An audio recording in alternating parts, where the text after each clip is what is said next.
نبی پاک صلی اللہ تعالیٰ علیہ وسلم نے ہمیں ایک مکمل دستور حیات عطا فرمایا ہے، اور حضور صلی اللہ تعالیٰ علیہ وسلم نے ہمیں پچھلی ساری قوموں سے جداگانہ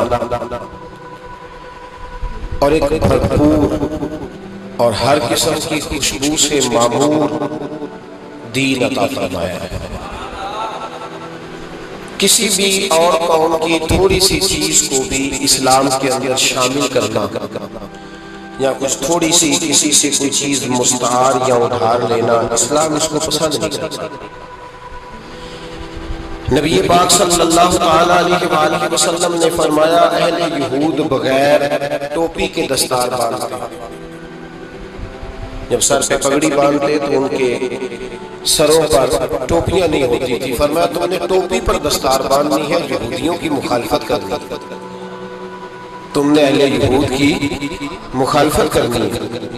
فرمایا نصارہ کا طریقہ یہ ہے کہ وہ درمیان سے مانگ نہیں نکالتے، سر میں جب کنگھی کرتے ہیں تو درمیان سے مانگ نہیں نکالتے، تم نے درمیان سے مانگ نکالا، ان کی تم نے مخالفت کرنی ہے۔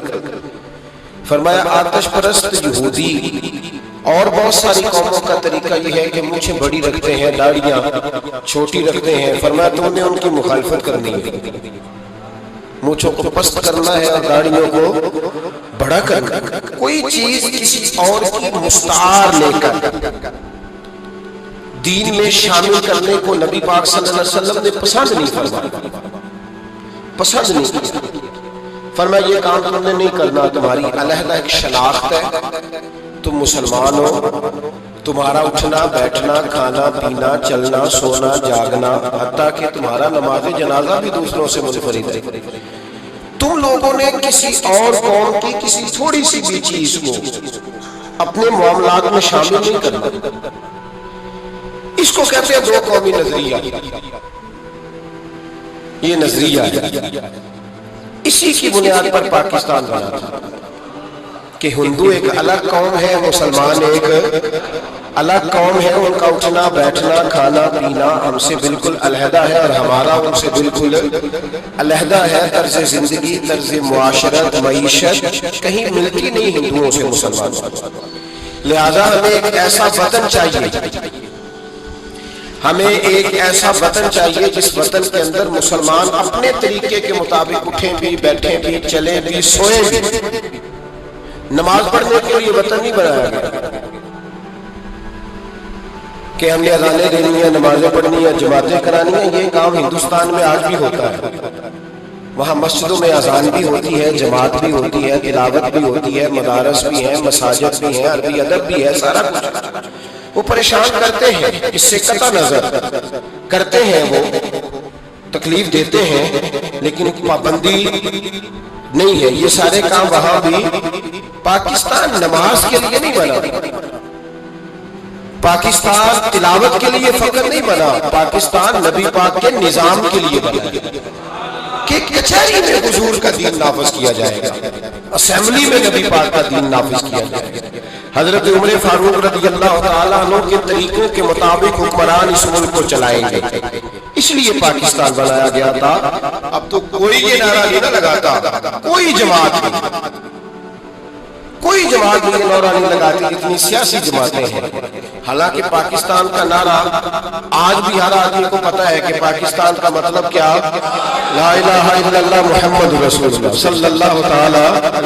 لیکن کوئی بھی سیاسی جماعت اب اس نعرے کو لگانے کو تیار ہے، بلکہ اس نعرے سے کانپتے ہیں سیاسی حکمران، ان کو ڈر آتا ہے، ان کو پتا ہے کہ جب پاکستان کا ترجمہ لا الہ الا اللہ محمد رسول اللہ ہوگا تو سب سے پہلے ہمارے لیے مشکل بنے گا، ہمیں سب سے پہلے احتساب کے کڑے مراحل سے گزرنا پڑے گا۔ دیکھیں نا، جمہوریت کے لیے جب پاکستان بنا تھا تو جمہوریت تو میں ہمیشہ کہتا ہوں ہندوستان کی جمہوریت آج بھی پاکستان سے بڑی مستحق ہے، ایک دفعہ بھی وہاں ڈکٹیٹر کی حکومت نہیں آئی۔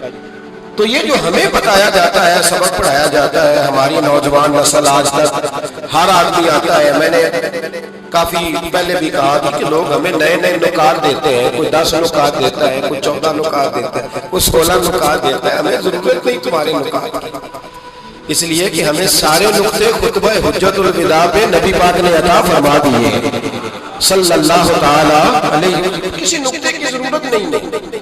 ہم حاجت نہیں محسوس کرتے. جب کوئی پارٹی منشور دیتی ہے، دستور دیتی ہے، تو میں تو حیران ہوتا ہوں کہ کیا کر رہے ہیں یہ لوگ. ہمیں ضرورت نہیں کسی منشور دستور کی.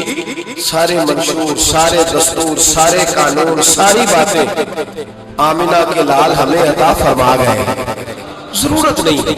پاکستان بنا تھا دو قومی نظریے کی بنیاد پر. نظریہ کیا ہے؟ لا الہ الا اللہ محمد رسول اللہ صلی اللہ تعالی علیہ.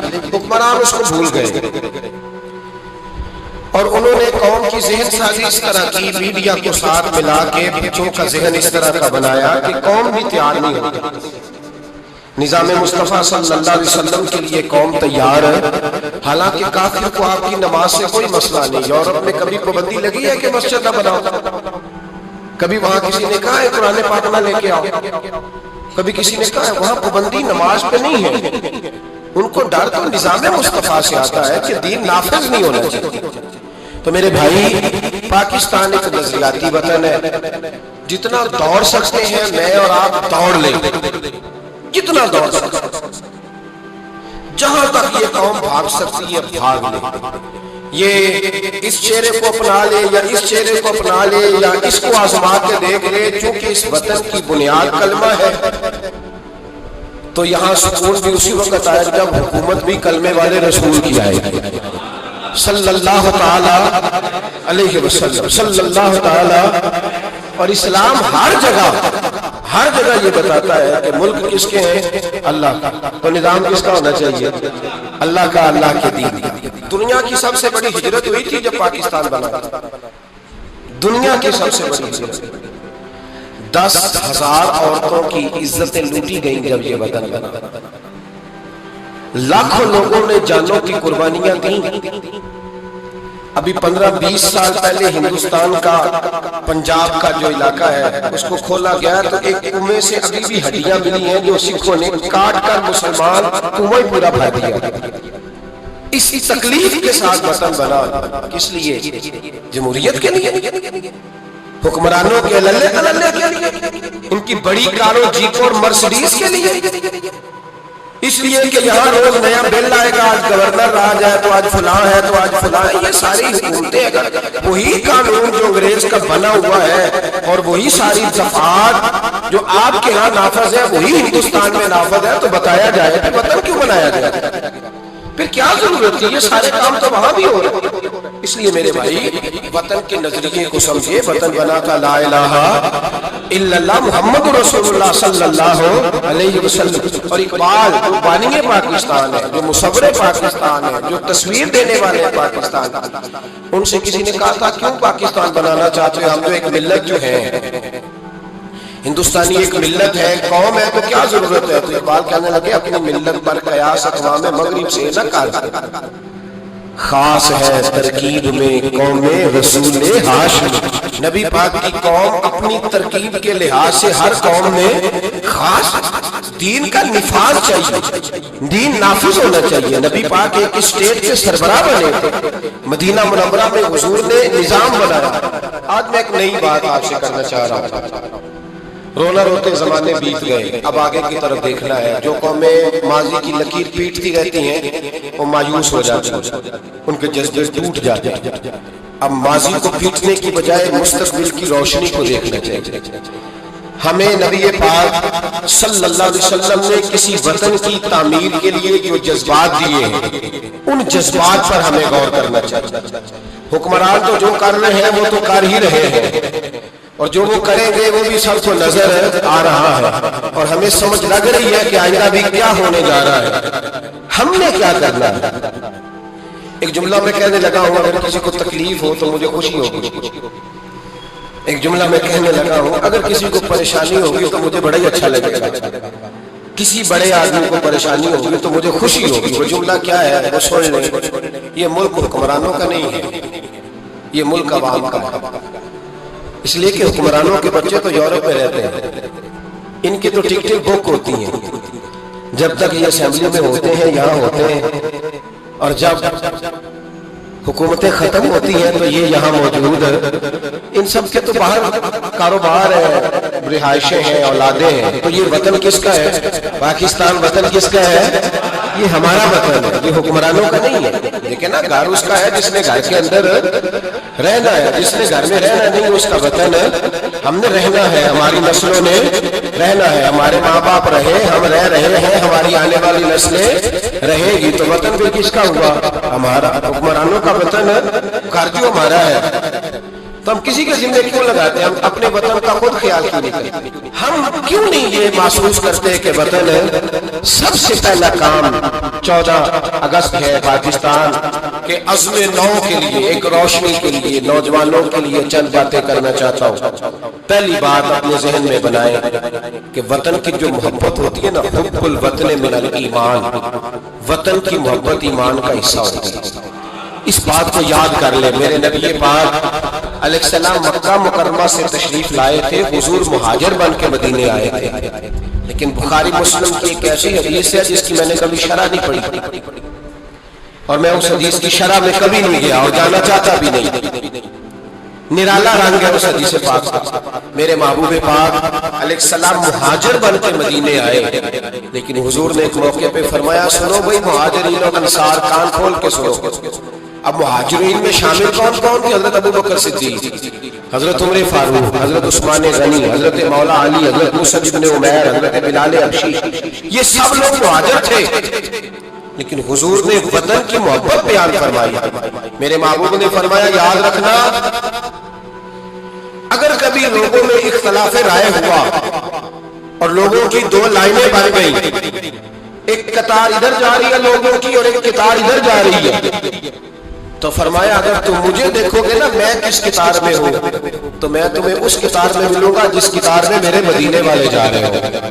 میں کہہ رہا ہوں بلا تبصرہ، بغیر تشریح اس روایت کو دیکھیے گا، حضور نے اپنے وطن سے پیار کیا اور اپنے وطن کے لوگوں سے محبت فرمائی۔ حضرت ابو ہریرہ فرماتے ہیں جب ہم سفر سے واپس آتے تھے نا، سفر سے واپس لوٹتے تھے اور مدینے منورہ کی عمارتیں نظر آتی تھی، مکانات نظر آتے تھے، تو ہم حضور کا جذبہ دیکھتے، میرے محبوب پاک گھوڑے کو تیز کرتے، سواری کو دوڑاتے، یا رسول اللہ کیا ہوا؟ فرمایا جلدی کرو میرا شہر آ گیا، میرا علاقہ آ گیا۔ حضور نے اپنے وطن سے پیار کیا، اگرچہ اس وطن کی انفرادیت اپنی جگہ پہ ہے، اس کی عظمت اپنی جگہ۔ ایک پہلو ان حدیثوں سے یہ بھی ملتا ہے کہ جس جگہ ہم رہتے ہیں ہمیں اس وطن سے پیار ہونا چاہیے، ہمیں پاکستانی ہونے پر فخر ہونا چاہیے۔ مدینے کے بعد، مکے کے بعد اگر ہمیں کسی وطن سے پیار کرنا چاہیے تو پاکستان سے کرنا چاہیے، اس کی گلیوں سے، اس کے کھیتوں سے، اس کے کھلیانوں سے، اس کے گاؤں سے، اس کے شہروں سے ہمیں پیار کرنا چاہیے، ہمیں محبت کرنی چاہیے۔ ہمارا معاملہ کیا ہے؟ ہم صرف اپنے گھر سے پیار کرتے ہیں، اس لیے 1.25 کروڑ روپیہ بنگلے پہ لگ جاتا ہے، 10,000 روپیہ لوگ اپنی گلی پہ نہیں لگاتے۔ وہ گلی کس کی ہے؟ اس پہ کیوں نہیں پیسے خرچ ہوئے؟ کہتا ہے وہ ٹیکس دیتا ہوں تو ٹیکس والے خرچ کریں گے۔ وہ خدا کے بندے، وطن تیرا ہے تو گلی بھی تیری ہے، اس کی تعمیر کی ذمہ داری بھی تیری ہے، تو چھوڑ۔ اگر وہ اتنے ہی اچھے ہوتے تو اب تک سمر نہ گیا ہوتا۔ تو اپنی گلی کا خیال کر، تو اپنے علاقے کا خیال کر، تو اپنی بستی کا خیال کر، تو توجہ دے، تو اس کی تعمیر میں کردار ادا کر۔ الیکشن آیا تو لوگوں نے کوڑے کی تصویریں کھینچ کھانچ کے سوشل میڈیا پہ، فلان میں نے صاحب نے بھی اپنے علاقے سے کوڑا نہیں اٹھوایا، فلان نے بھی کوڑا نہیں اٹھوایا، فلان نے بھی کوڑا نہیں اٹھوایا۔ کوڑا جب بارش ہوتی ہے تو تعفن پھیلتا ہے۔